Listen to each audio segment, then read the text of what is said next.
नमस्कार मैत्रिणींनो, स्टायलिश वुमनमध्ये तुमचे खूप खूप स्वागत आहे. फक्त महागडी साडी घेऊन उपयोग नाही, कारण लग्नामध्ये काही खास साड्यांची क्रेज आहे. त्या साड्या नेसल्यावर आपला लुक एकदम क्लासी, रॉयल आणि उठावदार दिसतो. आणि खरं सांगू का, नवीन साडी घेण्याआधी जर तुम्ही ह्या 3 साड्या बघितल्या नाहीत, तर कदाचित सध्या ट्रेंडमध्ये असलेल्या सर्वात सुंदर साड्या तुम्ही मिस कराल. त्यासाठीच आज आपण ह्या व्हिडिओमध्ये सध्या खूपच फॅशनमध्ये असलेले 3 साड्यांचे कलेक्शन पाहणार आहोत. त्यासाठी हा व्हिडिओ स्किप न करता व्हिडिओ शेवटपर्यंत नक्की पहा. त्यातली पहिली साडी आहे रॉयल पैठणी. लग्न म्हटलं की पैठणीचा डोला हा वेगळाच असतो. सोन्याच्या जरीचे काम, मोर किंवा कमळाचे सुंदर पल्लू आणि त्यामध्ये रिच कलर्स जसे की rani pink, purple, magenta, parrot green, red आणि निळा हे रंग लग्नात एकदम उठून दिसतात.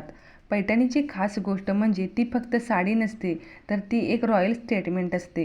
तुम्ही ती हळदीच्या फंक्शनला, साखरपुड्याला, लग्नाच्या मुख्य दिवशी किंवा रिसेप्शनला स्टाईल करू शकता.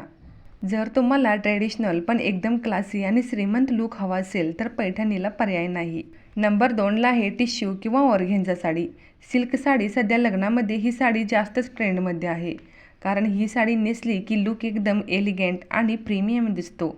चकचकीत, फ्लोई आणि कॅमेऱ्यात खूपच सुंदर दिसणारी ही साडी विशेषतः डे वेडिंग, एंगेजमेंट, रिसेप्शन किंवा मेहंदीसाठी एकदम परफेक्ट आहे. यामध्ये golden tissue, pastel pink, peach, lavender, sky blue आणि सी ग्रीन असे रंग खूपच सुंदर दिसतात. जर तुम्हाला जड साडी नको असेल पण तरीही लोकांनी विचारावं, अगं ही साडी कुठून घेतली, असा लुक हवा असेल तर टिश्यू किंवा ऑर्गेन्झा सिल्क साडी नक्की ट्राय करा. नंबर 3ला आहे बनारसी किंवा कांजीवरम साडी. ही साडी म्हणजे लग्नातला एकदम ग्रँड आणि हाय क्लास लुक. रिच विविंग, भारी पल्लू आणि जरी बॉर्डर आणि गडद आणि पेस्टल रंगामध्ये ही साडी जबरदस्त दिसते. विशेषतः मरून, wine, emerald green, navy blue, red, mustard रंगामध्ये ही बनारसी किंवा कांजीवरम साडी एकदम राजेशाही वाटते. जर तुम्ही नातेवाईकाच्या लग्नात किंवा एखाद्या खास फंक्शनला आजचा माझा लुक सर्वात भारी असावा असे ठरवले असाल तर ह्या 3 साड्या नक्की ट्राय करा. आणि जर तुम्हाला हा व्हिडिओ आवडला असेल तर व्हिडिओला एक लाईक जरूर करा.